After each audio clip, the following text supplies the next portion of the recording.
एक बार जोरदार तालियों के साथ हम सर का वेलकम करेंगे। सर से अनुरोध कि सर स्टेज के आगे आइए। सर का स्वागत करने के लिए मैं बुलाना चाहूंगी हाँ डॉक्टर मंजू आचार्य मैम को, प्रोग्राम कोऑर्डिनेटर एनएसएस। हाँ mister Manish Kumar ji Gupta sir, PFMS department NSS. मंगलमय आगमन आपका धन्य धरा हुई आज है, स्वागत करते आपको पुलकित सुबोध परिवार है। सर का बहुत बहुत स्वागत, बहुत बहुत अभिनंदन। हमारे साथ Dausa district coordinator NSS Mahesh Chand ji Meena हमारे बीच में हैं। एक बार सर से अनुरोध, सर का स्वागत करने के लिए आमंत्रित करना चाहूंगी मैं doctor Jyoti Joshi ma'am, programme coordinator of NSS, कि आए और सर का स्वागत करें, सर को फेलिसिटेट करें। Mahesh Chand ji Meena, Dausa district coordinator NSS, welcome, स्वागतम, अभिनंदन।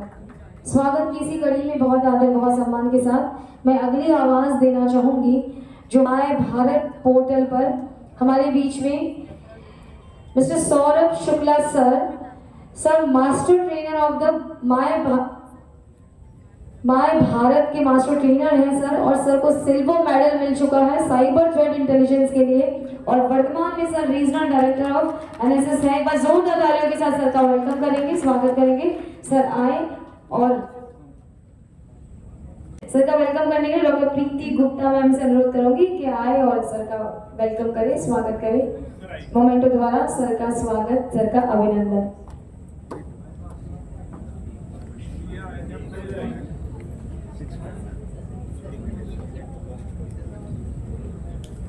बहुत बहुत स्वागत, बहुत बहुत अभिनंदन। एक बार जोरदार तालियों के साथ, क्योंकि अगली आवाज हमारे सर की हम सभी के पास पहुंचने वाली है। जो एनएसएस ऑफिसर भी है, जैसे आप लोगों को 6000 रुपए देते हो या क्लर्क को देते हो, तो वो भी as a vendor PFMS portal पर रजिस्टर्ड होंगे।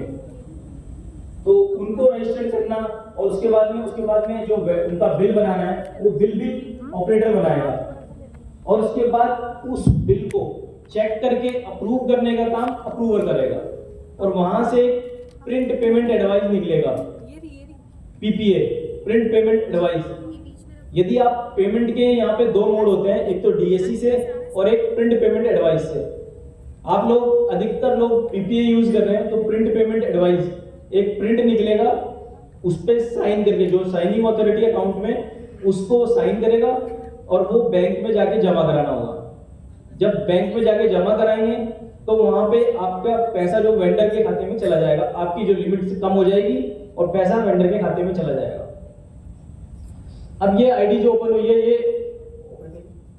ये ऑपरेटर की आईडी आपको शो हो रही है। इसमें ऊपर ही ऊपर जाएंगे ना तो उसका नाम दिखाई देता है, और यहाँ पे नीचे इसके यूजर टाइप दिखाई देता है, उसमें आएगा डीओ लिखा हुआ। इसका मतलब ये डेटा ऑपरेटर की आईडी है। अब आप लोगों को सबसे पहले वेंडर बनाना है। इसमें वेंडर बनाने के लिए सेम इसमें भी एक मेन्यू आता है वेंडर का। वेंडर ओपन करेंगे, इसमें मास्टर आता है, मास्टर के अंदर आता है वेंडर। सबसे पहले आप मास्टर में जाएंगे, उसके अंदर आएगा वेंडर। वेंडर में यदि ये कोई पहले से ही बना हुआ है तो आप उसको चेक कर सकते हैं। यदि पहले से कोई, जैसे कोई सब्जी वाला है या आपके यहाँ पे कोई स्वीट्स वाला है, जिससे आपने फूड्स का कोई आइटम लिया, रिफ्रेशमेंट लिया है, वो पहले से ही बना हुआ है, किसी और कोई कॉलेज ने भी उससे लिया है तो उसने पहले बना रखा है, तो आपको खाली मैप ही करना होगा। वो कैसे करना है? आप सबसे पहले आप जाएंगे वेंडर में, मैनेज में जाएंगे, इसमें आएगा सर्च क्राइटेरिया। इसमें आपको सेलेक्ट करना है vendor not mapped with me. इसमें सबसे आपको नाम से तो आप ढूंढोगे तो बहुत सारे मिल जाएंगे आपको इसमें आपको अकाउंट नंबर से सर्च करना है, क्योंकि अकाउंट नंबर यूनिक होता है सबका। तो आपको यहाँ पे अकाउंट नंबर डालना है वेंडर का। वो डालते ही आप सर्च करेंगे तो आपको वो अकाउंट नंबर डाल 2135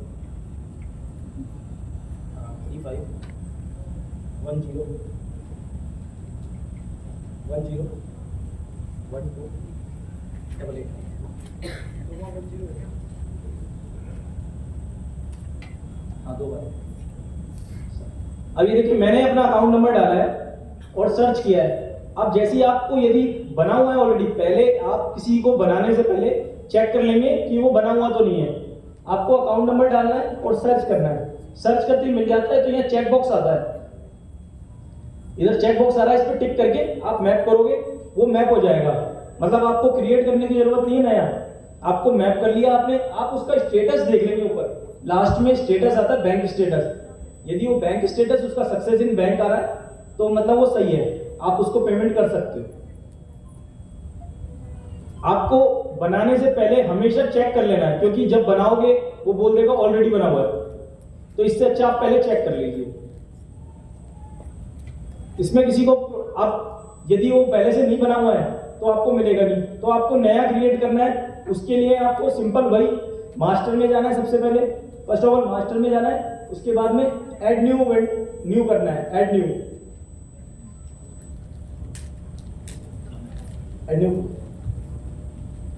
आप ऐड न्यू खोलेंगे तो ये सिंपल एक क्रिएट वेंडर का ऑप्शन आ जाएगा पूरा।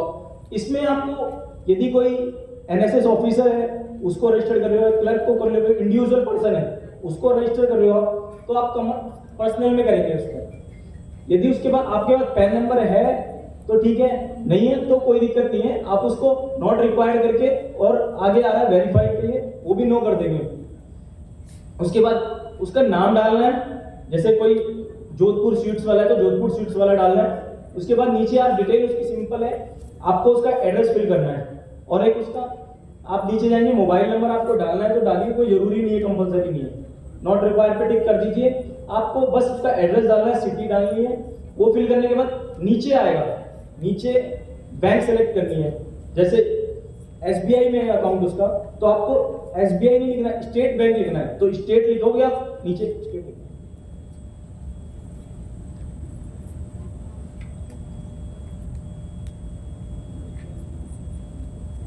आप स्टेट बैंक ऑफ इंडिया लिखोगे तो आपको पूरा नाम आ जाएगा। सर्च करते ही आप उसको सेलेक्ट कर लेंगे।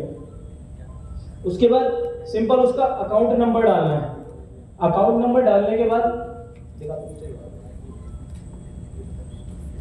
यहाँ पे अकाउंट नंबर डालना है। अकाउंट नंबर डालने के बाद आएगा ऐड बैंक डिटेल। ऐड करने के बाद आपको यहाँ सेव कर देना है। सेव करते ही आपका जो वेंडर है वो बन जाएगा, ठीक है। बस इसके बाद है ना आपको मास्टर में मैनेज वेंडर के मैनेज, जब आप बन जाएगा तो आप वेंडर के मैनेज में जाके उसको चेक कर सकते हैं कि वो बैंक से वेरीफाई हुआ है नहीं हुआ। आपका लास्ट में जाके आप लास्ट में जाएंगे, जो इन्होंने बना रखे जैसे अंकित बंसल के नाम से बना रखा है, लास्ट में उसका बैंक स्टेटस आ रहा है सक्सेस इन बैंक, मतलब इसका मतलब है कि बैंक से वेरीफाई हो गया। आप बनाओगे जैसे ही वो वेंडर बैंक के पास जाएगा, क्योंकि इस पोर्टल के थ्रू सारी बैंकें कनेक्टेड हैं, तो आप वो वेंडर चेक करेगा, पोर्टल चेक करेगा कि ये बैंक जो नाम डाला है उसने और अकाउंट नंबर डाला है वो ठीक है कि नहीं। वो चेक करने के बाद सक्सेस इन बैंक हो जाएगा। जब तक नहीं होगा वो पेंडिंग दिखाई देगा। ये ज्यादा बैंक टू बैंक डिपेंड करता है, किसी बैंक में 15 मिनट में हो जाता है, किसी में आधे घंटे में हो जाता है, मैक्सिमम 1 दिन लगता है। वेंडर यदि वेरीफाई हो जाएगा उसके बाद आप उसको पेमेंट कर सकते हो, वेंडर को पेमेंट कर सकते हो। ये सक्सेस इन बैंक आ जाएगा। आप उस यदि आपने कोई चीज गलत डाली है तो वो दिखा देगा, एरर आ जाएगी, आपको दोबारा क्रिएट करना होगा। ये था वेंडर को क्रिएट करने का, और वेंडर को मैनेज यदि पहले से बना हुआ है तो उसको मैप करने का। इसके बाद लास्ट आप लोगों का जो काम आता है वो एक्सपेंडिचर का आता है।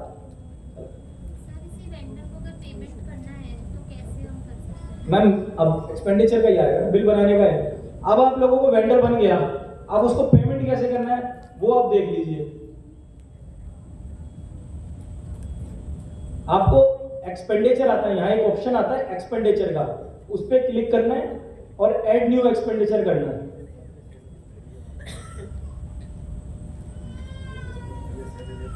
ऐड न्यू एक्सपेंडिचर करने के बाद आपको सबसे पहले यहाँ पर उसका स्कीम का नाम लिखा आएगा। यदि आप लोगों के एक से ज्यादा स्कीम चलती है तो 2 का नाम आ जाएगा। आप लोगों के वैसे बेसिकली सभी के एक ही स्कीम चलती है एनएसएस, तो एनएसएस का नाम आएगा ऊपर 9230, वो सेलेक्ट कर लेंगे। उसके बाद अकाउंट सेलेक्ट करने के लिए आएगा, अकाउंट सेलेक्ट कर, बैंक अकाउंट जो आपका है वो सेलेक्ट करना है आपको, क्योंकि एक ही अकाउंट है आप लोगों का तो एक ही शो जाएगा। इसके बाद इसमें पूछेगा एक्सपेंडिचर डन फॉर, आपको जो पेमेंट करना है वो वेंडर को करना है, वेंडर लेना है इसमें सर। इसके बाद आपको जो ऑफिस में आप जब भी एंट्री करते हो तो कोई ऑर्डर नंबर देते हो, जो बिल आता है उसकी कैश बुक में एंट्री करते हो तो कोई नंबर देते हैं ऑर्डर नंबर, वो यहाँ पे डालना है बिल पे, वो नंबर आपको डाल देंगे। जैसे आपने डाल दिया PFMS NSS स्लैश, जैसे 2024-25 का है तो 2024-25 लिख दिया और /1 करके दे दिया आपने, 1 डाल दिया। इसके बाद में अब आपसे यदि आप कोई बिल अपलोड करना चाहते हैं, जैसे आपने किसी का बिल लिया है वो अपलोड करना चाहते हैं तो कर सकते हैं, इसमें कंपलसरी नहीं है, ऑप्शनल है, आपको करना है तो करिए नहीं तो मत करिए, वो जरूरी नहीं है। क्योंकि बिल जब अपलोड करेंगे तो कुछ दिक्कतें आती हैं कि फाइल का साइज बड़ा हो सकता है, छोटा हो सकता है, तो वो आपको इस पे डालने से पहले देख लें। इसके बाद जो आपने बिल लिया है उसकी डेट डालनी है, इस पे किस डेट का है। आज आप बिल बना रहे हो तो आज की डेट सेलेक्ट कर सकते हैं। इसके बाद आपको टोटल अमाउंट दिखाई देगा, टोटल अमाउंट जैसे आपको फर्स्ट यूनिट में हाफ यूनिट मिली है जैसे किसी को तो 36,000 रुपये मिले तो 36,000 रुपये दिखाई देंगे। 36,000 में से आपको बिल बनाना है, जैसे आपने कोई भी वेंडर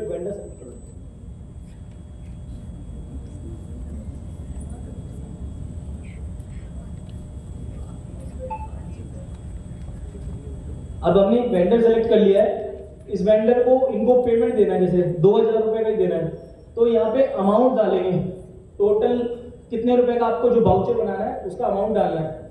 अमाउंट डाला 2,000 रुपए, जैसे आप नरेशन में डालना है कि किस चीज का पेमेंट है, जैसे आपको प्रिंटिंग वाले को देना है तो इसमें लिखना पड़ेगा प्रिंटिंग का पेमेंट लिख देंगे। इसके बाद में आपको नीचे इसमें आएंगे स्कीम के कंपोनेंट, स्कीम कंपोनेंट आपकी NSS स्कीम में जो कंपोनेंट है वो यहाँ पे शो होंगे, सेलेक्ट आप ये देखिए आपके कंपोनेंट शो हो रहे हैं, इसमें आपका जो कंपोनेंट है वो आपको लेना है। सर क्या अदर में कर देना, अदर में आप लोगों को यहाँ अदर सेलेक्ट कर लेना है, अदर आ रहा है आपको अदर ले लेना है। इसके बाद एक्सपेंस टाइप में आप सभी को रेवेन्यू लेना है यहाँ, क्योंकि जो आपके यहाँ खर्चे होते हैं वो रेवेन्यू टाइप के ही हैं, तो आपको यहाँ रेवेन्यू सेलेक्ट करना है। इसके बाद आपको यदि आपको यहाँ परसेंटेज में भी 100 लेना है, क्योंकि एक ही कंपोनेंट में पेमेंट होगा आप लोगों का, तो आपको यहाँ परसेंटेज में 100 लेना है। 100 लेते ही आपके जो 2,000 रुपए वो अमाउंट में आ जाएंगे, ठीक है। उसके बाद ऐड का ऑप्शन आता है, कंपोनेंट ऐड करने का,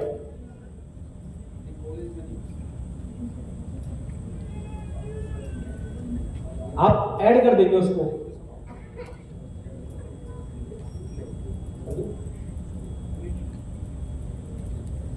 ऊपर डेट लो, डेट तो करो, सैंक्शन डेट कोई सी भी,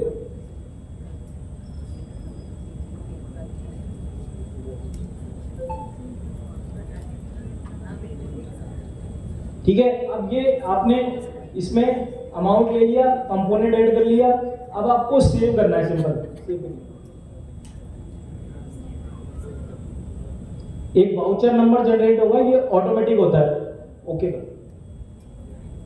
इसके बाद आपको नीचे जाना है, तो वो पूछेगा कि आपको आगे पेइंग डिटेल के लिए जाना है क्या, तो उसमें आपको यस करना है।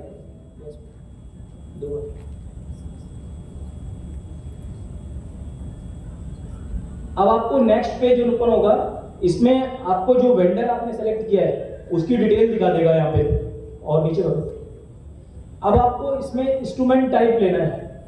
आपको यहाँ पे इंस्ट्रूमेंट टाइप में इन्होंने सेलेक्ट कर रखा है प्रिंट पेमेंट एडवाइस, तो प्रिंट पेमेंट एडवाइस सेलेक्ट करना है, PPA कहते हैं इसको, ऐड करना है। नीचे जाएंगे आप, कि आप लोगों के क्या ज्यादा ट्रांजेक्शन तो है नहीं, तो आप लोगों के कोई डिडक्शन मुझे लगता नहीं कि होंगे, क्योंकि छोटे अमाउंट है आपके, तो आपको डिडक्शन यदि कर रहे हो तो यस करना पड़ेगा, लेकिन डिडक्शन करोगे तो आपको थोड़ी सी मुसीबतें आएंगी, क्योंकि होल्डिंग अकाउंट ओपन करना पड़ेगा, वो आप लोगों के कॉन्सेप्ट अभी है नहीं, तो आप किसी का डिडक्शन ना करें, तो डिडक्शन पे नो कर देंगे और कंफर्म करेंगे।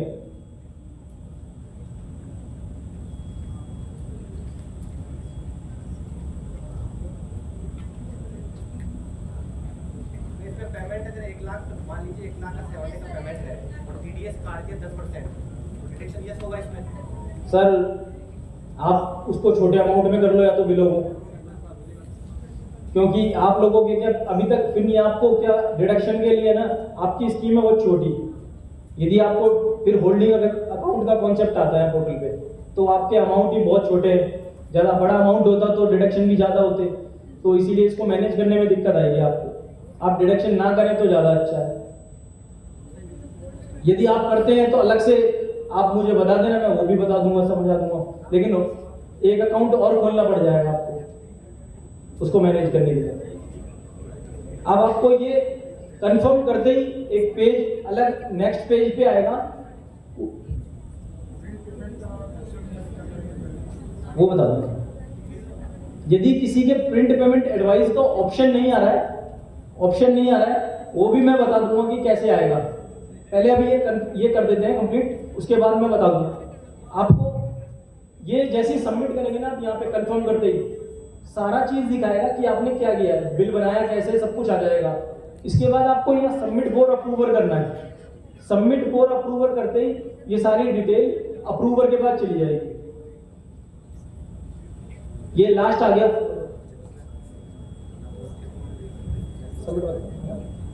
ये सबमिट करते ही ये सारी डिटेल अप्रूवर के पास चली जाएगी। ये लाइव साइट है, मैं ये कर नहीं सकता सबमिट अभी, ये नहीं तो बिल बन जाएगा। अब सेम प्रोसेस है, आपको अप्रूवर में लॉगिन करना है। जैसे ऑपरेटर से लॉगिन किया है ना, ऐसे ही अप्रूवर से लॉगिन करना है। अप्रूवर से लॉगिन करने के बाद अब सब सुन लीजिए, अप्रूवर से लॉगिन करने के बाद अप्रूवर में आपको एक्सपेंडिचर शो होगा। जैसे यहाँ पे शो हो रहा है वैसे ही वहां पे एक्सपेंडिचर शो हो रहा है। वहां पे आपको एड न्यू नहीं शो होगा, वहां पे आएगा मैनेज। एक्सपेंडिचर अप्रूवर में आएगा, एक्सपेंडिचर में मैनेज को खोलोगे आप, वहां स्कीम सेलेक्ट करोगे और अकाउंट नंबर इस तरह का आएगा मैनेज। इसमें आपको स्कीम सेलेक्ट करनी है और अकाउंट सेलेक्ट करना है, बस दो ही चीज सेलेक्ट करनी है। उसके बाद आप सर्च पे क्लिक करोगे, जो आपने बिल बना रखा है वो शो हो जाएगा। इसके बाद आप इसमें लेटर नंबर लिखा है उस पर आप क्लिक करोगे तो ये ओपन हो जाएगा।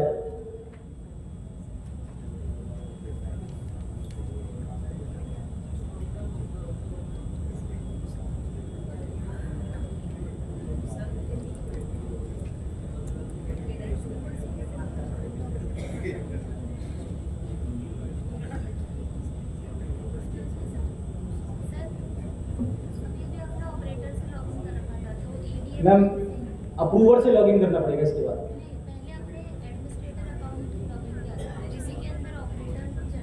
मैम उसके अंदर नहीं चल रहा था, अलग से ओपन हो गया था। हाँ, जो PFMS की साइट है उस पे बाहर लॉगिन का ऑप्शन आता है, वहीं से आपको तीनों को यूजर को लॉगिन करना है। पहले लॉगिन आईडी एडमिन के साथ डालोगे तो एडमिन का लॉगिन होगा, लॉग आउट दूसरा खोलने के लिए आपको ऑपरेटर की डालनी पड़ेगी, फिर अप्रूवर का तो अप्रूवर की डालनी पड़ेगी। हाँ, सबसे पहले दो यूजर क्रिएट करने पड़ेंगे आपको एडमिन आईडी से। एडमिन आपको खाली एक कॉलेज का जो मेन आईडी है, एजेंसी है कॉलेज की, वो क्रिएट करनी है आपको। उससे आपको ऑपरेटर और अप्रूवर क्रिएट होंगे। जो आपको आपके जो NSS सेल है वो बना करके देगा लॉगिन आईडी पासवर्ड, वो एडमिन के ही देता है। ऑपरेटर अप्रूवर आपको ही बनाने पड़ते हैं। आप मैनेज एक्सपेंडिचर की मैनेज में जाओगे तो वो जो बिल बनाया आपने वो वहां पे खुल जाएगा। उसको खोलने के बाद आपको बस सिंपल उसमें चेक करना है कि वेंडर का नाम, उसका अकाउंट नंबर और उसका अमाउंट वो ठीक है क्या, ये दिख रहा है ना आपको, ये ओपन हो जाएगा। इसके बाद नीचे इसमें ऑप्शन आएगा, यहाँ पे तो सबमिट फॉर अप्रूवर आ रहा है, वहां पे आएगा अप्रूव और रिजेक्ट का ऑप्शन। अप्रूव और रिजेक्ट का आप उस पर क्लिक करेंगे, उसमें रिमार्क पूछेगा। यदि आपका बिल सही है तो आप ओके लिख के अप्रूव कर देंगे। अप्रूव करते ही एक नीचे PPA प्रिंट पेमेंट एडवाइस का लिंक आ जाएगा, वो आपको लिंक पे क्लिक करते ही डाउनलोड हो जाएगा। वो PDF में डाउनलोड होगा, उस पर आपको प्रिंट निकाल के जो आपके साइनिंग अथॉरिटी है, प्रिंसिपल है, जो भी है, उनके साइन करा के आपको बैंक में देना है। ठीक है। और वो पीपीए जो होता है वो 10 दिन के लिए वैलिड होता है। 10 दिन में आपने बैंक में जमा नहीं कराया तो वो ऑटोमेटिक एक्सपायर हो जाएगा और पैसा रिफंड आ जाएगा आपका वापस, लिमिट बढ़ जाएगी आपकी, फिर दोबारा बिल बनाना पड़ेगा और कोई सॉल्यूशन नहीं। ठीक है, ये था सिंपल का कॉन्सेप्ट। अब आपको एक इसमें दिक्कत आ सकती है कि पीपीए आपको एक्टिवेट कैसे करना है, तो उसके लिए आपको एडमिन से लॉगिन करना होता है।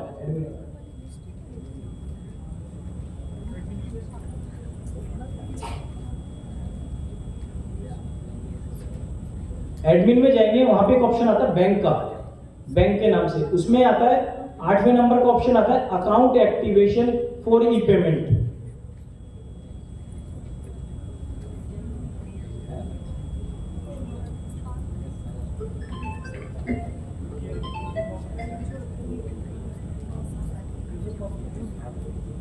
सही करो, लॉगिन आईडी पासवर्ड दे देंगे जिसने अभी दिए थे पहले।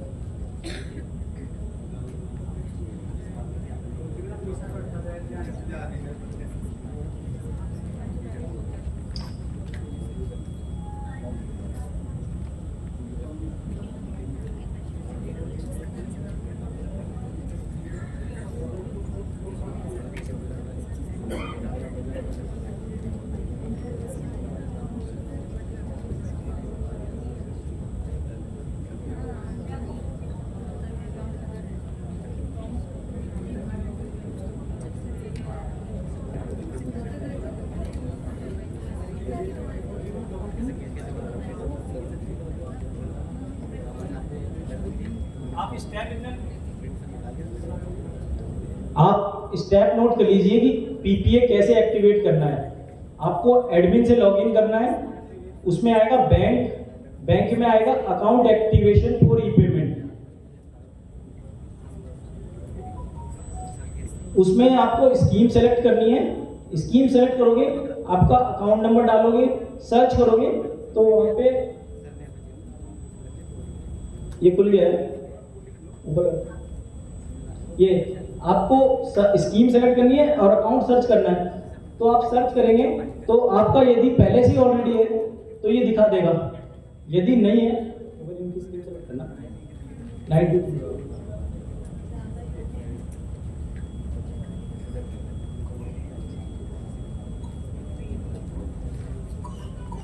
आपको इस तरह ओपन हो जाएगा। इसमें आपको दो ऑप्शन मिलते हैं, एक तो प्रिंट पेमेंट एडवाइस का और दूसरा मिलता है डीएससी का। तो आप लोगों को जिससे पेमेंट करना है वो सेलेक्ट कर लेंगे आप और सबमिट करेंगे, ऑटोमेटिक थोड़ी देर में अपने आप एक्टिवेट हो जाता है। इसके थ्रू आप पेमेंट कर सकते हो। यदि किसी का शो नहीं हो रहा है तो वो इस तरीके से कर सकता है। ये एक शॉर्ट ट्रेनिंग थी जो पीएफएमएस की, मैंने उतना ही बताया है जो आप लोगों के काम का है, क्योंकि पीएफएमएस में बहुत सारी चीजें हैं वो, लेकिन एनएसएस के स्कीम पर नहीं है, क्योंकि इसकी बेनिफिशियरीज बनते हैं, इस पर डीबीटी भी होती है, ईएटी मॉड्यूल बहुत बड़ा है, उसमें बहुत सारे फंक्शनिंग है। लेकिन आप लोगों के जो काम का है वो बेसिक यही था। इसमें किसी को कोई प्रॉब्लम है तो वो बताइए। डीएससी डिजिटल सिग्नेचर एक पेन ड्राइव टाइप का बनता है, उसके थ्रू पेमेंट होगा। आप पीपीए निकालें, क्योंकि कोई गलती भी हो जाती है। डीएससी में एक बार आपने साइन लगा दिया, पेमेंट हो गया, आप कुछ नहीं कर सकते।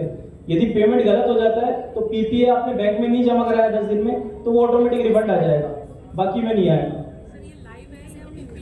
ये लाइव है मैम। इन्होंने मेल आईडी ली है, आप लोगों की ली होंगी, या आप लोगों का जो ग्रुप बना होगा उसमें दिनेश जी शेयर कर देंगे पीपीटी भी, मैं बोल दूंगा। जी जी, मैं दिनेश जी को भेज दूंगा, दिनेश जी आपको भेज देंगे। और किसी की कोई प्रॉब्लम है तो बताइए।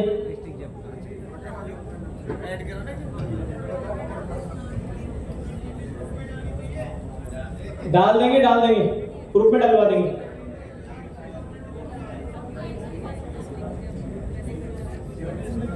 हाँ सर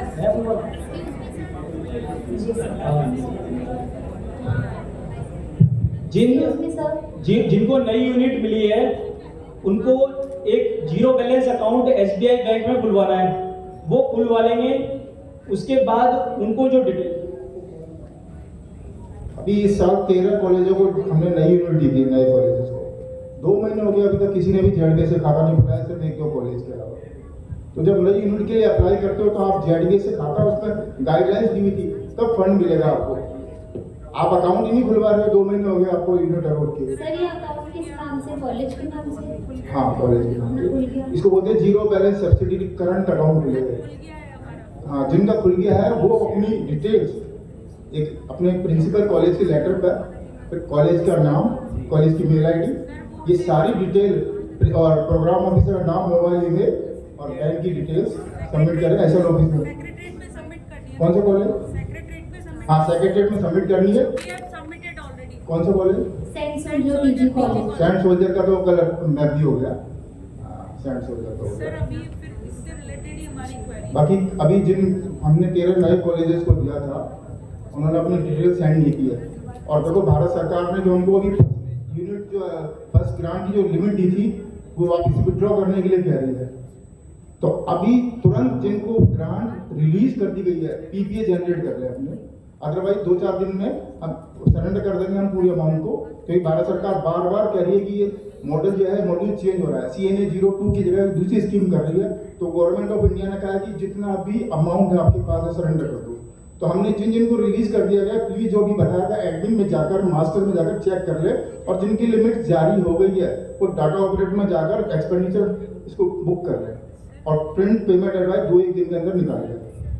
हाँ मैडम। सर अगस्त में हमें अलॉट हुई। हाँ, 21 अगस्त को अलर्ट हो गई थी आपको। 22 अगस्त को। हाँ, हाँ। तो उसके बाद से हम सर कई खर्चे कर चुके हैं NSS के हेड में। कई मतलब खर्चे हमारे कॉलेज की तरफ से हो चुके हैं। तो सर अब उनको हम कैसे क्लेम करें या क्या? तो मैप करा लिया आपने अपना, डिटेल भेजी थी एसएल ऑफिस में? नहीं भेजी, तो पैसे कैसे खर्च कर लिया आपने? ठीक है, रख लो, कोई दिक्कत नहीं। अपने उस पे खर्च किए कि भाई जैसे NSS डे सेलिब्रेशन हुआ। हाँ, वो ठीक या है, orientation- लेकिन तुरंत अपनी डिटेल शेयर करें, कॉलेज की डिटेल, मेल आईडी, कॉलेज का जो है प्राचार्य का नाम, पिन कोड नंबर तो अपना। सर उस पे कैसे शेयर करें? अपने बिल्स डाल करके? अरे नहीं मैडम, अपने लेटर पैड पर हमको अपनी कॉलेज की, प्रोग्राम ऑफिसर की और बैंक अकाउंट की डिटेल सेंड कर देंगे, तो हम एसएलओ ऑफिस से इसको रजिस्टर्ड करेंगे नया अकाउंट। जैसे इन्होंने बताया जयपुर का RJJP, तो हम आपको एक नया रजिस्ट्रेशन ऑफिस से करेंगे, उसी से आपको अप्रूव करेंगे और हम ही मैप करेंगे और हम ही फंड रिलीज करेंगे नए यूनिट वाले। जिनको नया फर्स्ट टाइम यूनिट अलॉट की है, उनका सारा काम एसएल ऑफिस करेगा। लेकिन आपको डिटेल शेयर करनी पड़ेगी, zero balance subsidy current account खुलवाकर अपने कॉलेज और स्कूल। और जिनका ऑलरेडी अलॉटेड है और जिनको फंड रिलीज कर दिया गया है, वो तुरंत 1-2 दिन के अंदर इसको अपना एक्सपेंडिचर बुक कर पीपीए निकाल कर बैंक को दे दे वेंडर को। हमने काफी सारे अलग अलग खर्चे कर लिए। हाँ, हाँ। तो अलग 4 हेड्स पे हमारा खर्चा हुआ है, तो फिर चारों वेंडर इस पे डालने पड़ेंगे अलग अलग, या एक को इस डाल के हम डाल सकते तो हैं? आपने वेंडर बनाया मैडम आपने पहले ही खर्चे कर दिए, मतलब आप कहना चाह रहे हो आपको पैसा मिला नहीं है उससे पहले हाँ, ऑर्डर डेट निकाले, तो आप उन्हीं को वेंडर बना लीजिए, नए नए को अलग अलग। अलग अलग कराना पड़ेगा जी, हर बार, जितने जी। हेड्स में खर्चा हुआ है उतने हाँ। वेंडर्स कराने पड़ेंगे। जैसे आपने अलग अलग खर्चे गए तो अलग अलग। सर एक निवेदन मेरा भी था कि जितने भी एनएसएस में अब की बार नई यूनिट मिले हैं हम लोगों को, तो हम अभी तक अकाउंट भी नहीं खुला पाए हैं। तो ये आपने आईडी बताई कि आईडी और पासवर्ड वगैरह, तो ये तो हमें मिलेंगे सर आपको मिलेंगे ना ये, सर आप डिटेल प्रोवाइड। SBI बैंक पे नियरेस्ट में जाएंगे तो वहाँ पर बाकायदा उनको पता है कि NSS का अकाउंट खुलवाना है, तो zero balance subsidy current account खुलवाना। कई लोग सेविंग अकाउंट खुलवा लेते हैं, करंट अकाउंट खुलवाकर उसकी डिटेल हमको सेंड करेंगे, तो हम रजिस्टर करेंगे आपको पोर्टल ये बता। बोलो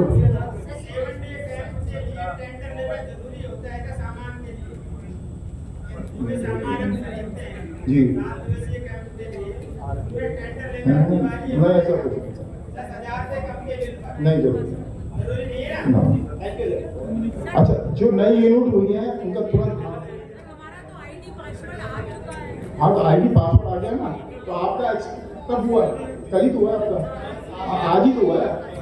तो आपको डाटा ऑपरेटर डाटा अप्रूवल बनाकर उसका एक्सपेंडिचर अभी फंड नहीं दिया आपको, क्योंकि आज ही आपका मैप किया है, मैंने किया भी यहीं से बैठ के आपका मैप किया है, आपको वही तो है फ्रेंड सोल्जर मैडम, मैंने अभी अप्रूव किया है, मैं बुकिंग किया है, फंड कल रिलीज करेंगे, तो कल ही आप एक्सपेंडिचर बुक करके रिलीज को एक्सपेंडिचर बुक करें।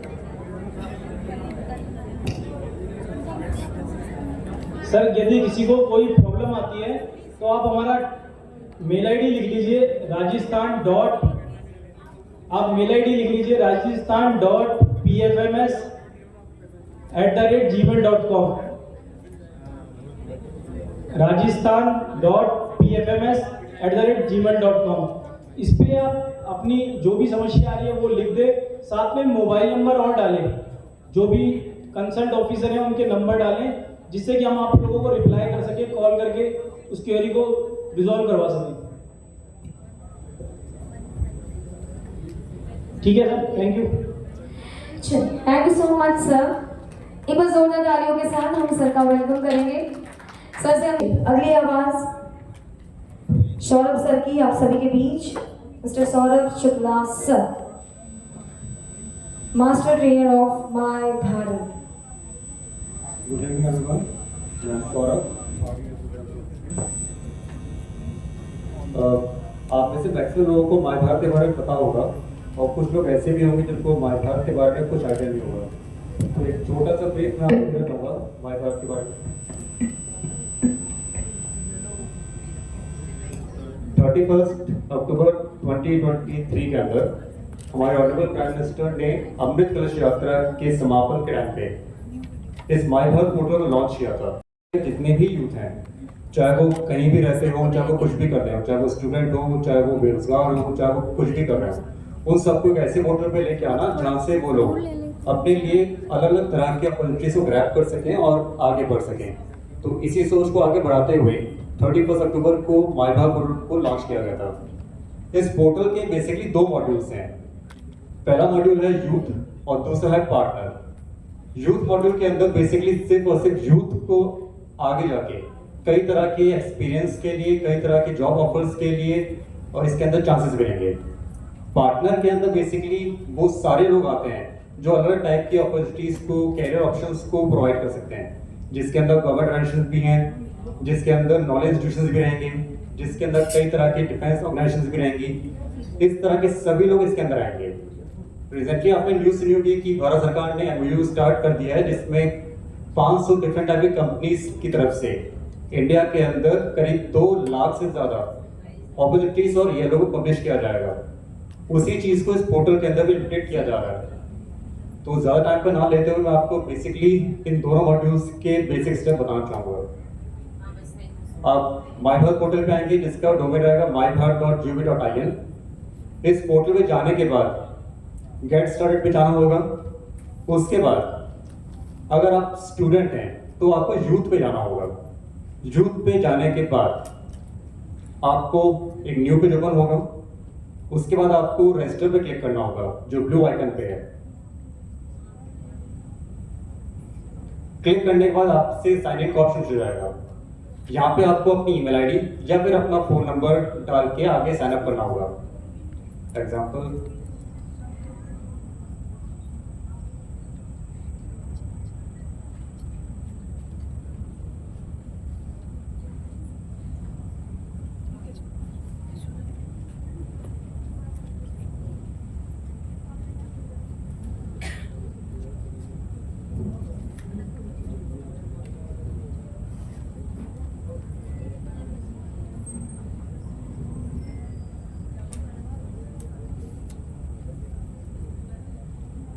आप जो आईडी डालेंगे अपनी ईमेल आईडी या फोन नंबर, उस पर आपको एक ओटीपी जनरेट करके भेजा जाएगा।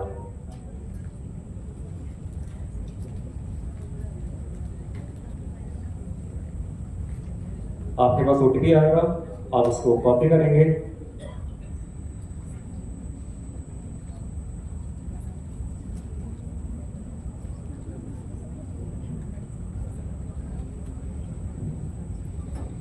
Paste and sign. अब जो आपके सामने एक छोटा डैशबोर्ड ओपन होगा, इस डैशबोर्ड के ऊपर यूथ की बेसिक इंफॉर्मेशन फिलअप करनी होगी, जैसे कि इसके लिए है पत्रिका जैन, डेट ऑफ बर्थ 21 10 7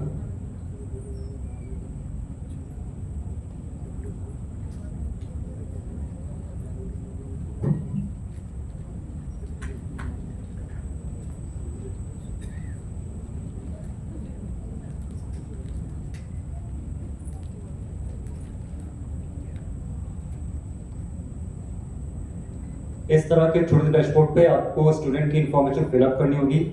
यहाँ पे बस आपको एक चीज़ ध्यान रखनी होगी, ये जो पिन कोड स्टूडेंट एंटर करेगा, कोशिश करें ये पिन कोड बिल्कुल सही हो। क्यों? क्योंकि जब भी आप किसी येलो के अंदर अप्लाई करेंगे तो आपका जो डैशबोर्ड है वो बेसिकली वो येलोस आपके सामने शो करेगा जो आपके पिन कोड के आसपास पब्लिश हो होंगी। एग्जाम्पल 30-20-17 ये मालवीय नगर और देवनगर के एरिया का पिन कोड है। अगर इसके आसपास कोई भी कंपनी होगी या कोई भी ऑफिस होगा जिसने येलो पब्लिश कर रखी होगी नियर बाय 10 किलोमीटर एरिया के अंदर, मतलब 302013 से लेकर के 302025 तक, तो बच्चे के डैशबोर्ड वो शो होगा, अदरवाइज वो कभी शो नहीं होगा। उसको आगे मेगा सर्च करना पड़ेगा तब जाकर शो होगा। तो साइन अप करने के बाद सबमिट,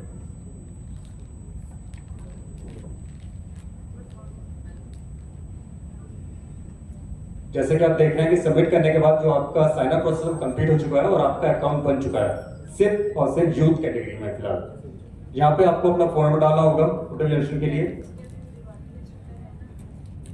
यू टाइप, अगर आपका स्टूडेंट एनएसएस का है तो एनएसएस लेगा, एनसीसी का है तो एनसीसी लेगा, एनवाईकेएस में है तो एनवाईकेएस लेगा, भारत स्काउट गाइड में है तो बीएसजी लेगा।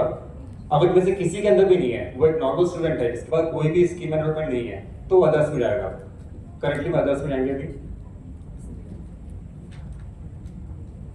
अगर उसने किसी भी तरह कोई स्पोर्ट टैलेंट ले रखा है किसी भी कैटेगरी के अंदर तो वो चूज कर सकता है। अगर उसके पास कोई भी स्पोर्ट टैलेंट नहीं है तो उसको ब्लैंक छोड़ सकता है। फिर आगे सबमिट। इसमें एक और चीज है खेलो इंडिया टैलेंट के लिए 2019 के अंदर स्पोर्ट्स मिनिस्ट्री ने खेलो इंडिया टैलेंट को लॉन्च किया गया था, जिसको इस साल से माई भारत के साथ इंटीग्रेट कर दिया गया है। जो भी स्टूडेंट्स खेलो इंडिया में जाना चाहते हैं वो इसके थ्रू ही आगे जा पाएंगे। अगर आप पार्टिसिपेट करना चाहेंगे तो यहाँ पे टिक देन सबमिट करना होगा।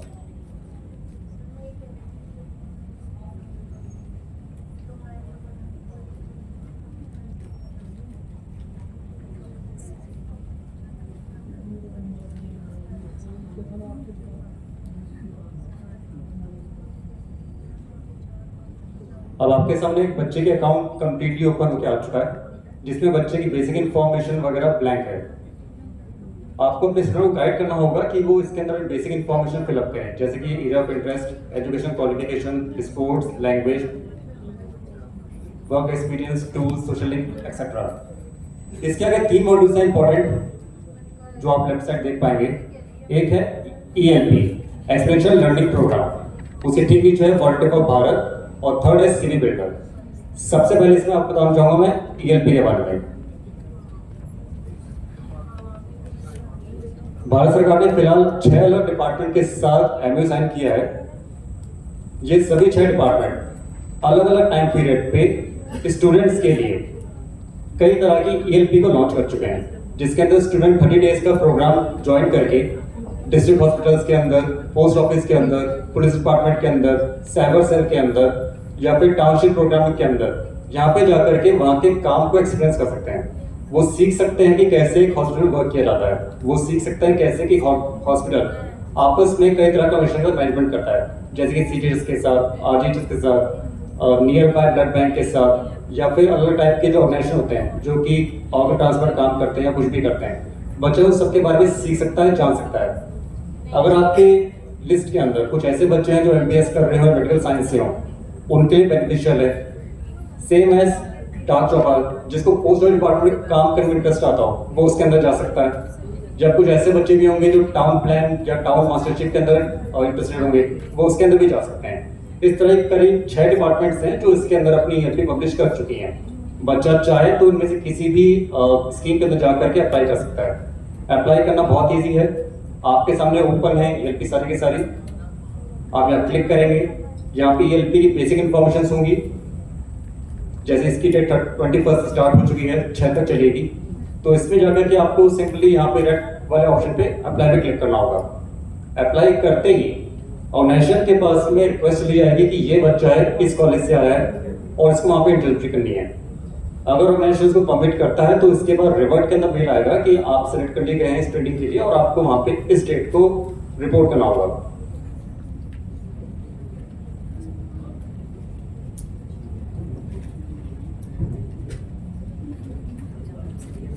सेकंड इसका जो मॉड्यूल रहेगा वो रहेगा आपका सीवी बिल्डर का।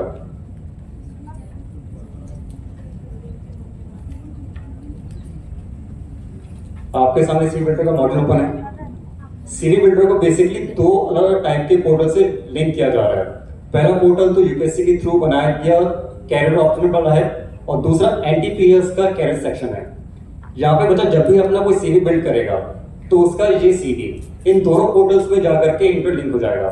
यानी कि अगर कोई भी कंपनी जो एनटीपीएस में जाकर के जॉब्स को ऑफर करना चाहती है तो माय भारत का जो रजिस्टर्ड बच्चा होगा वो इन अपॉर्चुनिटीज को ग्रैब भी कर सकता है। यूपीएससी के अंदर जो बच्चे कैरियर को सर्च करना चाहते हैं, जैसे कि वहाँ पे कुछ टेम्पररी कंसल्टेंट की वैकेंसीज निकलती हैं, डेटा टाइपिस्ट निकलती हैं, तो इस बिल्डर की मदद से भी यूपीएससी उनको कंसिडर करेगी। अगर उनके सीवी के अंदर कुछ काम अच्छा होगा तो यूपीएससी या फिर एनटीपीसी इन दोनों के सेक्शन से उसको रिक्रूट किया जा सकता है।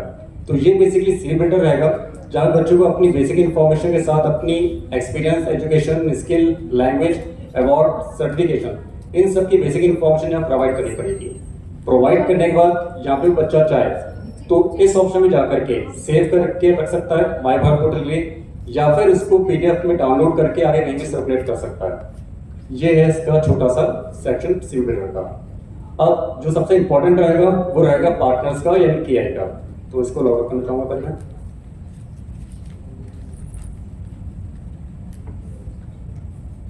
Get started partner.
यूथ का और पार्टनर का दोनों का डैश बिल्कुल सेम है।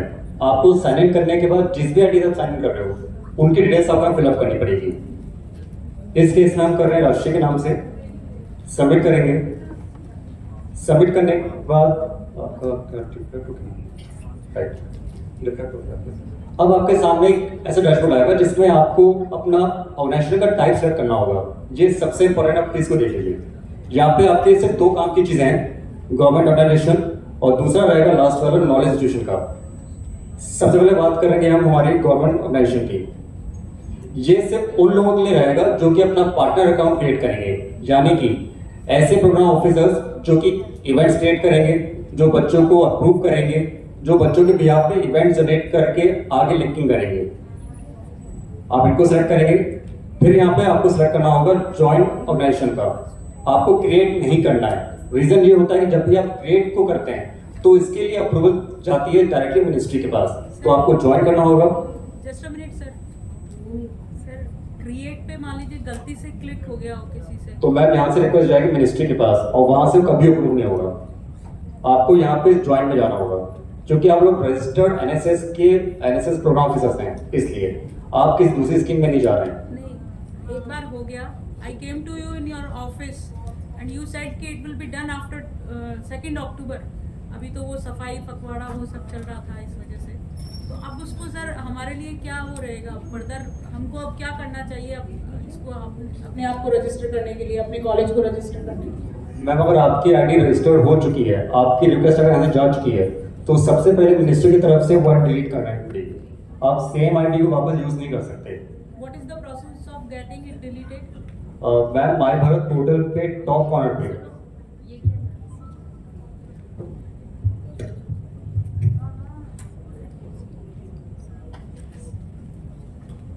आपको यहाँ पे ऑप्शन रहा होगा support.mybharat.gov.in का। आपको यहाँ जाना होगा। यहाँ जाके आपको ओपन अ न्यू टिकट करना होगा।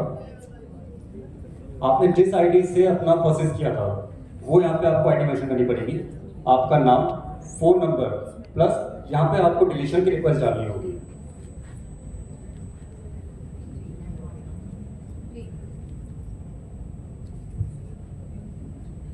आपको यहाँ पे थोड़ा लिखना पड़ेगा कि आप इसकी रिक्वेस्ट क्यों डाल रहे हैं।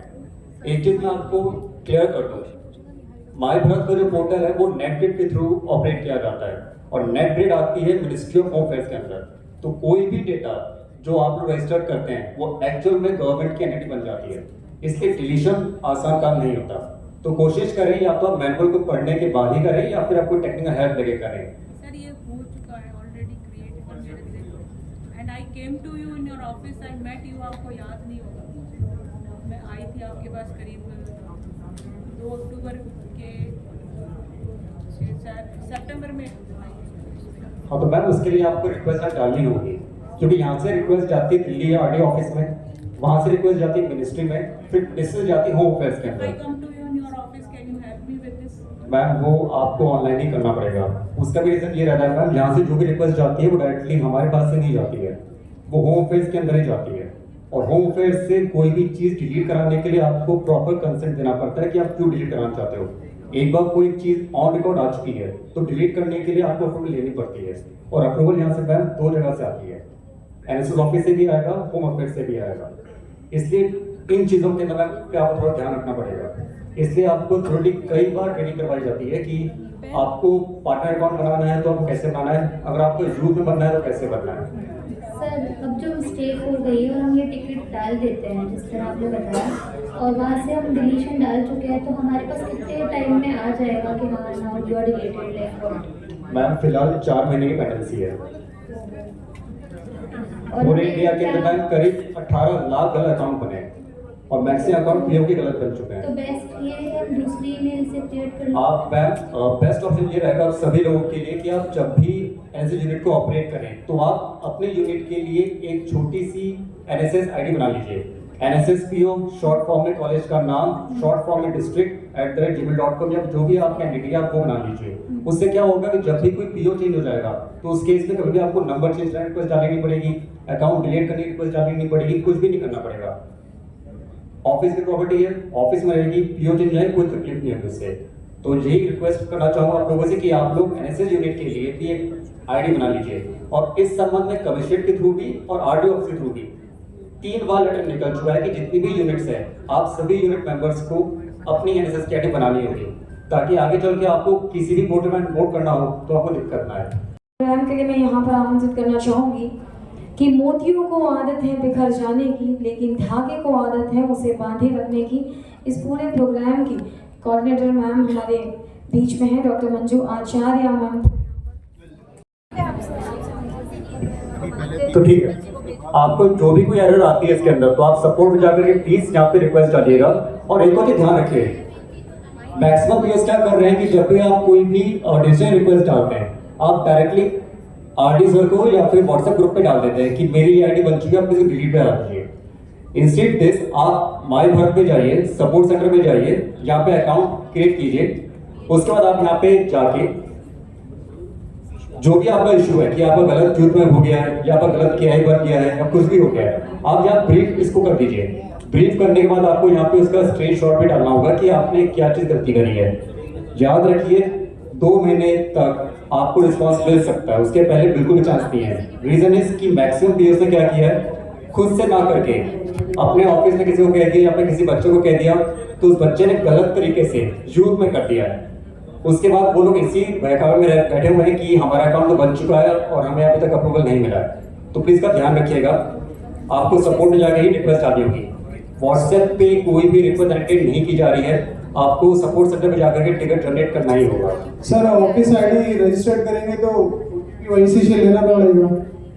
सर आपको एनएसएस के लिए एक आईडी जनरेट करनी है तो हाँ आपको अपने ऑफिस से बात करनी पड़ेगी, लेकिन आप ऑफिस की आईडी बस एक बार यूज कर सकते हैं। नहीं सर, ओटीपी तो जब भी एक्सेस लेनी होगी हर बार लेना पड़ेगा ना सर? सर ऑफिस का काम करोगे तो ऑफिस आपको मानना पड़ेगा। नहीं तो आप पर्सनल यूज करोगे और जब आप चले जाओगे तो उसके बाद लोगों को दिक्कत आएगी। तो बेहतर यही रहेगा सर आप ऑफिस की आईडी यूज करें। अगर आप एनएसएस के पीओ हैं तो आप एनएसएस पीओ की आईडी बना लें, ये बेस्ट ऑप्शन रहेगा जो मैं सजेस्ट कर सकता हूँ। तो सपोर्ट का ये सिस्टम रहा। हम मेन टॉपिक पे आते हैं। पार्टनर अकाउंट के लिए आपको सिलेक्ट करना होगा गवर्नमेंट ऑर्गेनाइजेशन, देन आपको ज्वाइंट ऑर्गेनाइजेशन में जाना होगा। सब कैटेगरी जो आपकी रहेगी वो रहेगी डिपार्टमेंट के अंदर आपको सिलेक्ट करना होगा एनएसएस, जो आएगा आपके ऑर्गेनाइजेशन के अंदर।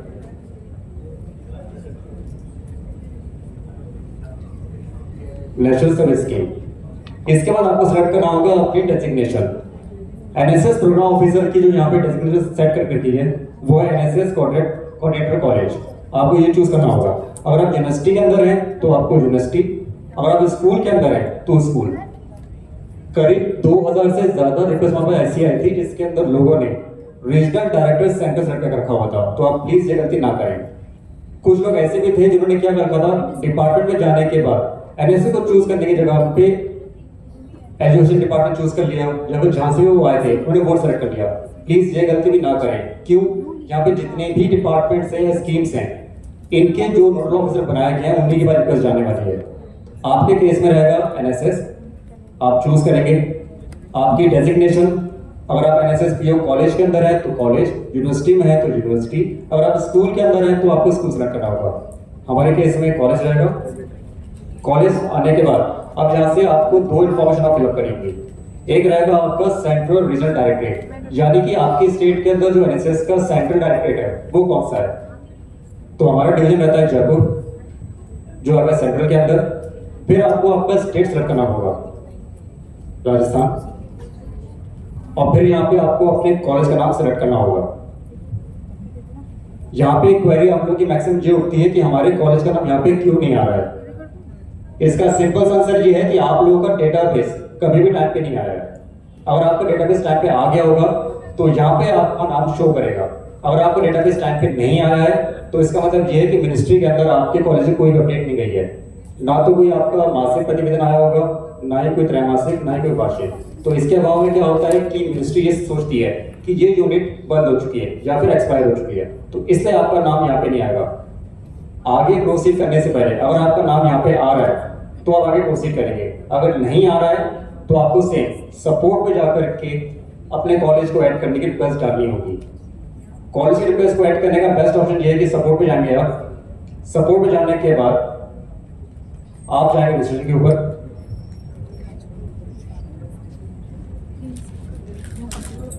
यहां पे आपको सेलेक्ट करना होगा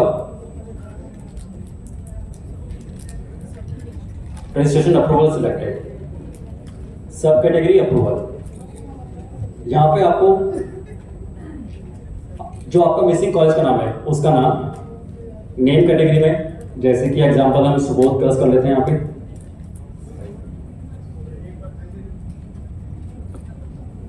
सुबोध गर्ल्स के बाद आपको सबसे इंपॉर्टेंट चीज जानी होगी आशी कोड। आपको यहाँ पे अपने कॉलेज का आशी कोड मेंशन करना होगा। अगर आपको नहीं पता कि आपका कॉलेज आशी कोड क्या है तो मिनिस्ट्री ऑफ हायर टेक्नोलॉजी में जाके आप आशी कोड सर्च कर सकते हैं।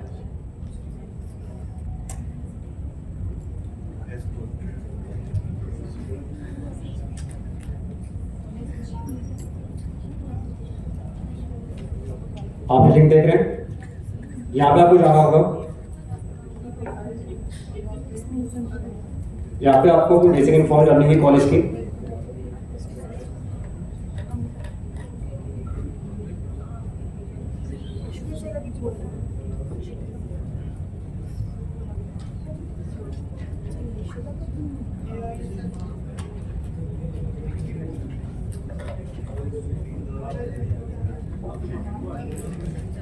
सबमिट।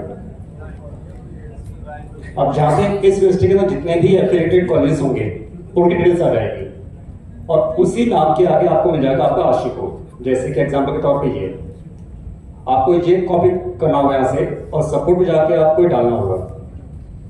क्रिएट टिकट होगा। उसके बाद करीब 1.5 महीने के भीतर आपका जो कॉलेज है वो माई भारत पोर्टल पे रिफ्लेक्ट होना चालू हो जाएगा। लेकिन हाँ, जैसे आप इसकी रिक्वेस्ट डालेंगे वैसे ही आपके पास एक मेल आएगा जिसमें पूछा जाएगा कि आपका कॉलेज का नाम अभी तक रिकॉर्ड क्यों नहीं होता, आपने लास्ट टाइम कब अपना प्रतिवेदन भेजा था, आपने कब लास्ट टाइम आरटीओ ऑफिस में अपनी रिपोर्ट भेजी थी, वो आपको रीजन देना होगा। तो उसके देने के बाद आप आगे प्रोसीड करेंगे। ठीक है, अगर आपके कॉलेज का नाम आ रहा है तो आप अपने कॉलेज का नाम सेलेक्ट करेंगे, देन आप जाएंगे नेक्स्ट पे, जहां पे आपको डालनी होगी बेसिक इंफॉर्मेशन।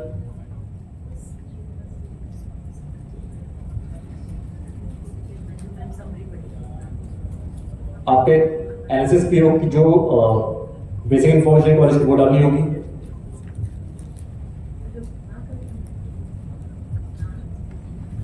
और आपके यहाँ पे कॉलेज का एड्रेस आ जाएगा।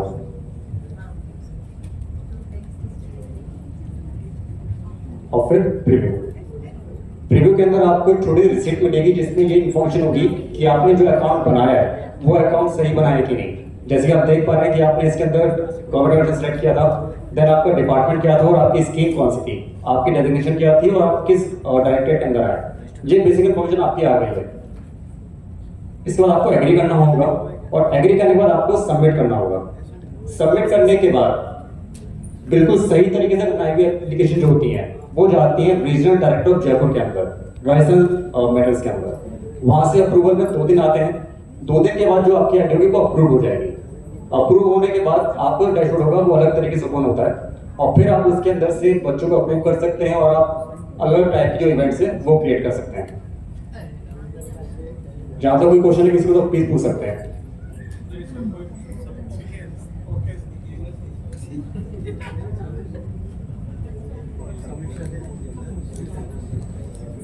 अब इसका सेकंड मॉड्यूल है नॉलेज इंस्टीट्यूशंस का। ये थोड़ा सा इजी है, आप सब देख सकते हैं। केआई में जाने के लिए जैसा कि पार्टनर में था आपको ज्वाइन करना था, केआई में ठीक इसका थोड़ा डिफरेंट रहेगा। केआई के अंदर आपको क्रिएट में जाना होगा ना कि ज्वाइन में। रीजन ये रहता है कि अगर आप केआई को ज्वाइन करवाते हैं तो किसी एग्जिस्टिंग नोडल एजेंसी के अंदर जाके वो बैक हो जाती है। उस केस में क्या होता है कि कभी भी आपकी आईडी अप्रूव नहीं होगी। तो आपको ध्यान रखना है, आप एज अ पार्टनर बनाएंगे तो आपको करना होगा ज्वाइन, और आप एज अ केआई बनाएंगे तो आपको करना होगा एज अ क्रिएट। क्रिएट करने के बाद वही सेम बेसिक इंफॉर्मेशन आपको सेलेक्ट करनी होगी, स्टेट का नाम, फिर आपके डिस्ट्रिक्ट का नाम,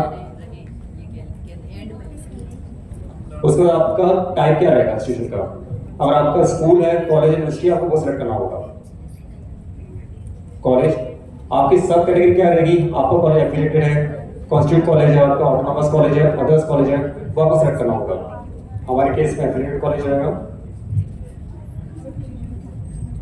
और यहाँ पे ग्रुप सेलेक्ट करना होगा कि आपके कॉलेज में किस टाइप के कोर्सेज चलते हैं, टेक्निकल। एक बात ध्यान रखिएगा इसके अंदर, अगर आप यूनिवर्सिटी से हैं और आपका कॉलेज यूनिवर्सिटी के अंडर आता है, उसका कॉन्स्टिट्यूट कॉलेज है, तो एक यूनिवर्सिटी से बस एक ही अकाउंट बनेगा, ना कि 5। जैसे कि आरयू केस में 5 कॉलेज है, कॉन्स्टिट्यूट कॉलेज है, महाराजा, महारानी, Rajasthan college, commerce college, law college.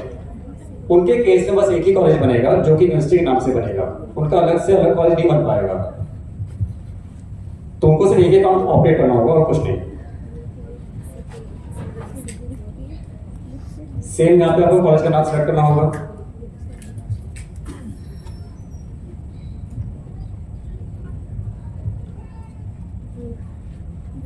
अगर आपके पास आशी कोड है और आपको कॉलेज का नाम नहीं पता कि माय बर्थ पे किस नाम से आ रहा होगा, तो यहाँ आप कोड डाल सकते हैं। अगर आपके पास कोड नहीं है और आपका नाम भी शो नहीं हो रहा है, तो आप डायरेक्टली यहाँ पे अपने कॉलेज का नाम लिख सकते हैं और फिर आपको यहाँ पे अपनी डेजिग्नेशन की आईडी मेंशन करनी होगी।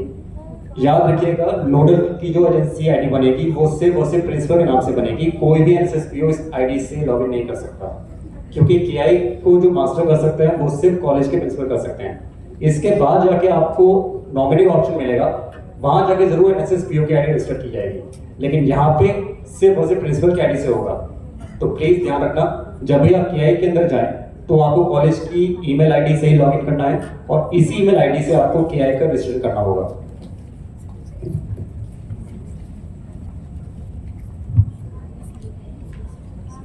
So what is the full form of KI? Knowledge institution.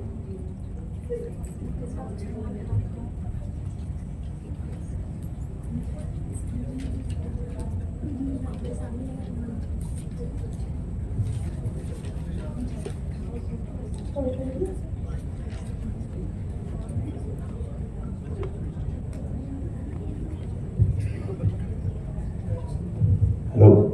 Sir, her college को केआई करना रजिस्टर जरूरी है? जी। ओके। अभी आप सेलेक्ट करेंगे कि आपका कॉलेज है वो किस टाइप की एंटिटी है, सेंट्रल गवर्नमेंट फंडेड है या स्टेट गवर्नमेंट फंडेड या प्राइवेट है, वो आपको चूज करना होगा। कॉलेज के बारे में बेसिक इन्फॉर्मेशन 300 वर्ड्स की आप यहाँ मेंशन करेंगे। मेंशन करने के बाद आपको यहाँ पे इंस्टीट्यूट का सेलेक्ट करना होगा, कौन कौन से कोर्स आपके चलते हैं, टेक्निकल है, नॉन टेक्निकल है, वोकेशनल है, एक्सेट्रा आपको चूज करने होंगे। अगर आपके सारे चलते हैं तो आप सेलेक्ट आउट कर सकते हैं। आपका एफिलिएशन लाइंस के साथ है या नहीं वो आपको चूज करना होगा।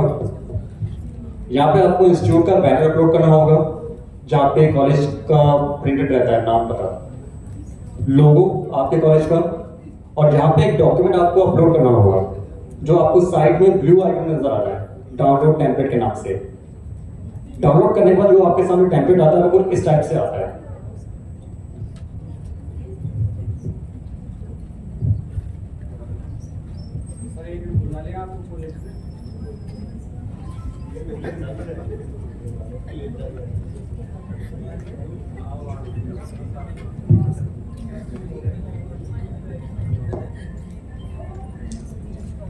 ये कॉपी रहेगी टेम्पलेट की, जो आपको आपके इंस्टीट्यूट के लेटर हेड पे प्रिंट करके सील साइन करके आपको अपलोड करना होगा, सेम उसी जगह पे,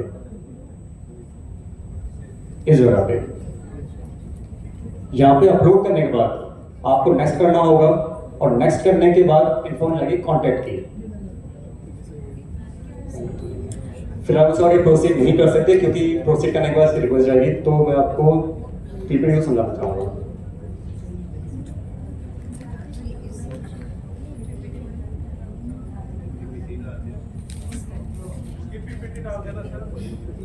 सर ग्रुप में शेयर की जा चुकी है, आपको वापस भेज देंगे आज शाम को।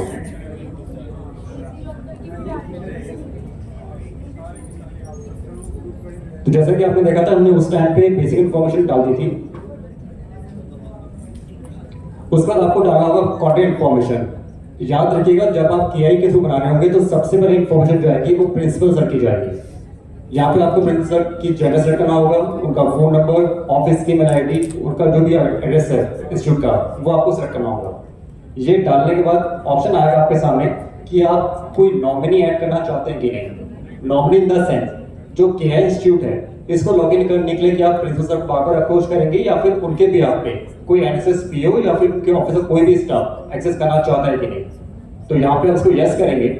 यस करने के बाद आपको सेम वही इंफॉर्मेशन फिलअप करनी होगी जो एनएसएस पीओ की रहेगी, नेम है, डेजिग्नेशन है, जेंडर, बेसिक इंफॉर्मेशन जो आपकी रहती है। वो डालने के बाद आपको फिर उसकी इंफॉर्मेशन जो बेसिक रहती है वो डालनी होगी, और फिर आपको प्रीव्यू पे क्लिक करना होगा। प्रीव्यू क्लिक करने के बाद आपके सामने रिसीट आ जाएगी जिसमें आपकी इंफॉर्मेशन को सामने दिखा दिया जाएगा कि आप कौन कौन सी इंफॉर्मेशन को आगे सेंड कर रहे हैं। सेंड जैसे आप करेंगे ये सबमिट का ऑप्शन आएगा, आपको वहां क्लिक करना होगा। सबमिट पे क्लिक करते ही जो आपकी रिक्वेस्ट है वो पहुंच जाएगी मिनिस्ट्री के पास। मिनिस्ट्री से इसकी अप्रूवल में करीब 3 से 4 दिन लगते हैं।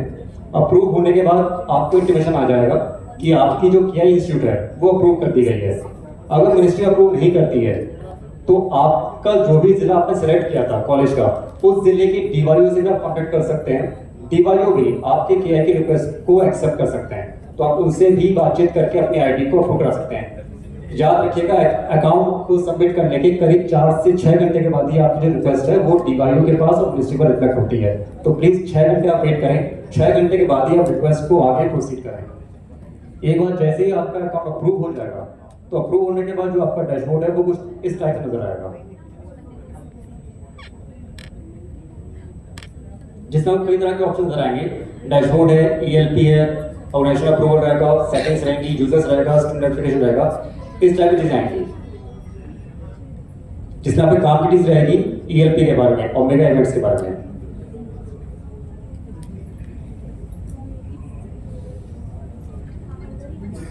ये है मेगा इवेंट्स। जब भी कोई यूनिवर्सिटी या कॉलेज कोई बड़ा इवेंट कराएगा, जैसे कि एनवाईएफ के रेजिडेंस होंगे, प्री-आरडी हो रही है, या फिर आप एनवाईएफ में जा रहे हैं, या फिर आपके यहाँ पे एनआईसी हो रही है, तो एक तरीके मेगा इवेंट्स है जो कि गवर्नमेंट फंडेड होंगे। अगर आपके यहाँ पे होगी तो आपको वहाँ पे अपना मेगा इवेंट क्रिएट करना होगा। अगर आप मेगा इवेंट क्रिएट करना चाहते हैं तो उसके लिए आपको अकाउंट खोलना होगा KI का, प्रिंसिपल सर की आईडी से या फिर उनके नॉमिनी की आईडी से। लॉगिन करने के बाद नीचे की तरफ मेगा इवेंट का ऑप्शन आएगा। क्लिक करने पर आपको ऑप्शन सेलेक्ट करना होगा क्रिएट अ मेगा इवेंट का। वहां पे आप सेलेक्ट करेंगे तो यहाँ पे आपको बेसिक इन्फॉर्मेशन डालनी होगी मेगा इवेंट की। जहाँ पे आपको बैनर, आपके ऑफिस का लोगो, आप जो इवेंट कराना चाहते हो उस इवेंट का नाम, वो कब स्टार्ट होगा कब खत्म होगा, उसकी बेसिक डिटेल्स, किस स्कीम के अंदर वो आप करना चाहते हैं। जैसे कि आपके केस में NSS रहेगा तो NSS। इवेंट की लोकेशन क्या रहेगी, आपको यहाँ पे लोकेशन डालना नहीं होगा क्योंकि यहाँ पे ऑटोमेटिकली आपके कॉलेज का नाम आएगा जिस नाम से आपने अकाउंट बना रखा है। लोकेशन के बाद आपको यहाँ पे इन्फॉर्मेशन डालनी होगी कि इवेंट में कौन कौन गेस्ट होने वाले हैं, कितने बच्चे पार्टिसिपेट करने वाले हैं, वो बेसिक डिटेल्स आपको यहाँ पे डालनी होगी। डालने के बाद पास में छोटा सा ऑप्शन रहेगा ग्रीन टिक का, आपको क्लिक करना होगा। क्लिक करते ही आपकी जो मेगा इवेंट है वो जनरेट हो जाएगी। तो इस टाइप से तो आपका ये KI अकाउंट बन जाएगा और आप यहाँ पे मेगा इवेंट क्रिएट कर सकते हैं। यहाँ पे कोई क्वेरी तो भी आप पूछ सकते हैं।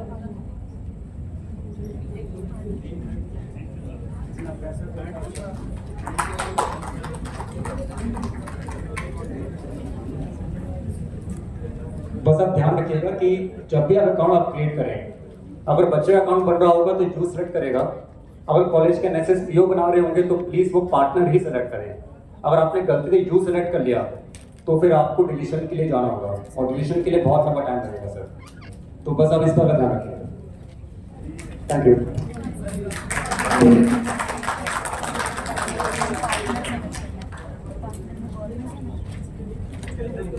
सर पार्टनर में जाके गवर्नमेंट या knowledge institution. Thank you so much mister Saurabh Shukla sir. एक बार जोरदार तालियों के साथ आचार्य मैम को कि आए वो प्रोग्राम की समरी आप सभी के सामने प्रस्तुत करें। Doctor Manju Acharya ma'am.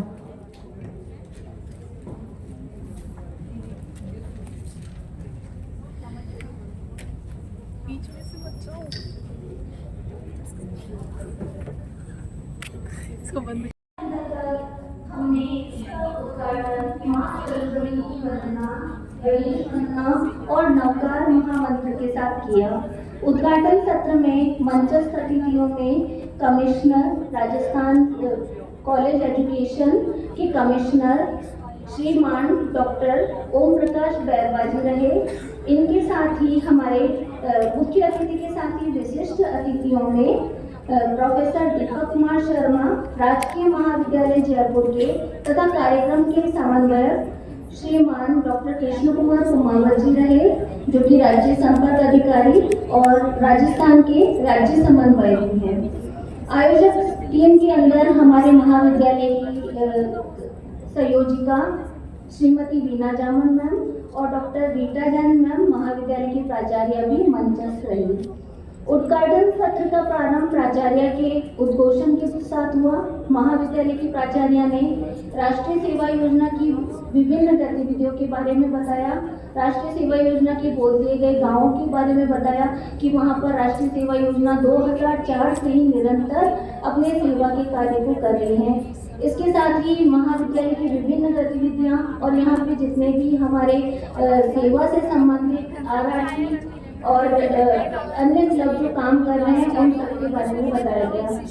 उद्घाटन सत्र के पश्चात हमारा जो द्वितीय उद्घोषण था वो था हमारे प्रोफेसर दीपक कुमार शर्मा सर का, जिन्होंने की सामाजिक समरसता के साथ ही विभिन्न हमारे भारतीय संस्कृति के बारे में हमें फिर से परिचय दिया। स्वयं सेवकों के कर्तव्य, कार्यक्रम अधिकारियों के कर्तव्य तथा प्राचार्यों की राष्ट्रीय सेवा योजना में क्या भूमिका होनी चाहिए उस पर विस्तृत चर्चा की गई। इसके बाद श्रीमान डॉक्टर कृष्ण कुमार कुमावत सर ने भी राष्ट्रीय सेवा योजना की उपयोगिता को बताते हुए, जैसा कि कहा जाता है नॉट मी बट यू, तो इस अहंकार को त्याग करते हुए हम सभी को पहले प्राथमिकता दें, सेवा के लिए हम लोग आगे बढ़ें और इन सब चीज़ों को हम डिजिटल साक्षरता से कैसे जुड़े। जैसा कि हमारी इस 1 दिवसीय कार्यशाला का उद्देश्य था माय भारत डिजिटल साक्षरता, और इसी उद्देश्य को लेकर के आज इस 1 दिवसीय कार्यशाला के बारे में सर ने हमें विस्तृत जानकारी प्रदान की। माई भारत के इवेंट किस तरह क्रिएट किया जाएगा, डिजिटल टेक्नोलॉजी से हम कैसे जुड़ें, डिजी लॉकर से हम लोग सर्टिफिकेट कैसे प्राप्त करें और अनुदान प्रक्रिया के द्वारा किस प्रकार से हम अपना राष्ट्रीय सेवा योजना का अनुदान प्राप्त करें, इसके बारे में भी विस्तृत जानकारी दी गई। इसके बाद टेक्निकल 1 सेशन में सर ने डिजी लॉकर के बारे में बताया। डिजी लॉकर से स्टूडेंट किस प्रकार सर्टिफिकेट प्राप्त करे, इसके लिए प्राचार्य और कार्यक्रम अधिकारियों को निर्देशित किया गया। इसके बाद आप ये देखिए, द्वितीय सत्र के अंदर हमने राष्ट्रीय सेवा योजना के अंतर्गत अनुदान प्रक्रिया में किस तरह से PFMS पोर्टल का उपयोग किया जाए, कोई भी महाविद्यालय किस तरह से जीरो बैलेंस पर अपना अकाउंट बनाए और उसको किस तरह ऑपरेट करे, किस तरह मैपिंग की जाए, वो सारे सिस्टम हमें द्वितीय सत्र के अंदर मिस्टर मुकेश गुप्ता जी ने बताए। और इनके साथ ही SLO ऑफिस से पधारे हुए दिनेश गुप्ता सर ने भी हमें PFMS पोर्टल पे जानकारी प्रदान की और हम किस तरह से NSS का ग्रांट प्राप्त कर सकते हैं, उसकी भी जानकारी हमें प्रदान की गई। टेक्निकल सेशन सेकंड के अंतर्गत राष्ट्रीय सेवा योजना के क्षेत्रीय निदेशालय से पधारे हुए श्रीमान सौरभ शुक्ला सर ने हमें माई भारत इवेंट के बारे में विस्तृत जानकारी प्रदान की।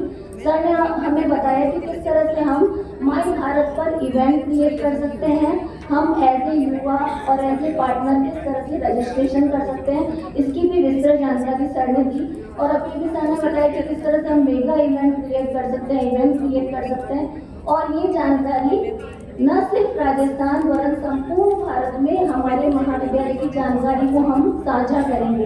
तो इस कार्यशाला के अंतर्गत आपने देखा होगा कि सभी महानुभावों ने, जितने भी हमारे यहाँ आज के सारे वक्ता जुड़े, उन सब ने हमें डिजिटल जानकारी प्रदान की। और इस डिजिटल साक्षरता से सर और मैं आप सभी कार्यक्रम अधिकारी, प्राचार्यों को सभी को कह रही हूँ कि ये जानकारी हमारे अत्यंत काम आने वाली है कि हम किस तरह से, अब जैसा कि आधुनिक भारत आप देख रहे हैं कि अब डिजिटल भारत बनने जा रहा है। हम जिस माई भारत ऐप पर काम कर रहे हैं, सर ने कहा कि एक टाइम ऐसा आएगा कि NSS, NCC सब उसी पे ही काम करेंगे।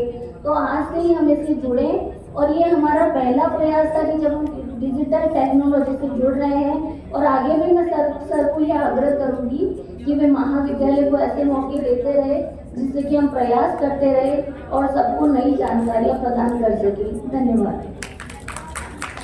Thank you so much ma'am. इसी श्रृंखला में मैं बुलाना चाहूँगी कि आंखों में करुणा, दिल में दया और होठों पर मुस्कान, मुश्किल है मिल पाना मैम आप जैसा इंसान। आइए वोट ऑफ थैंक्स के लिए आमंत्रित करूँगी doctor Jyoti Joshi ma'am, programme coordinator NSS को वो आए और हम वोट ऑफ थैंक्स के लिए आमंत्रण डॉक्टर ज्योति जोशी मैम। वागर्था इव संप्रक्तौ वागर्थ प्रतिपतये जगतः पितरौ वंदे पार्वती परमेश्वरौ।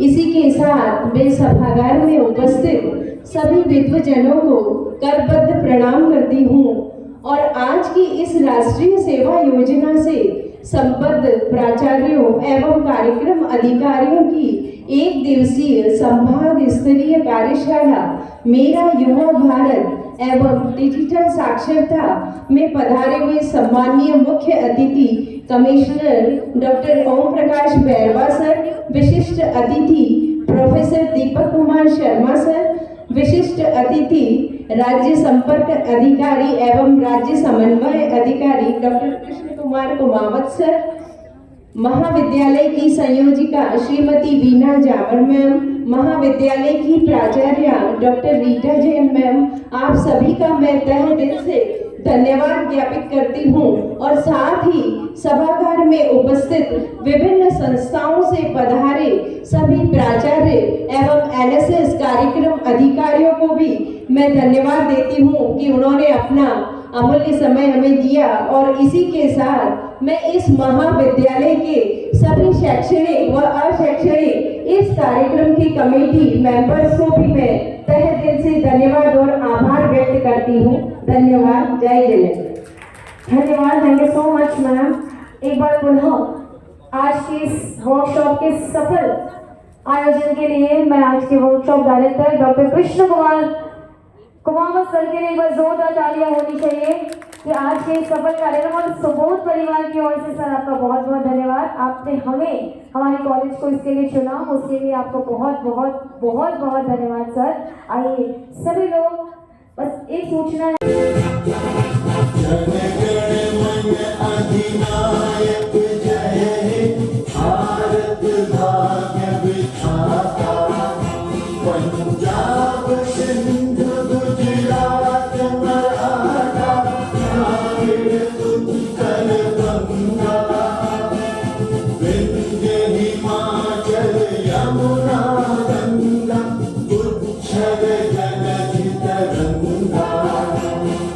तब शुभ नामे जागे, तब शुभ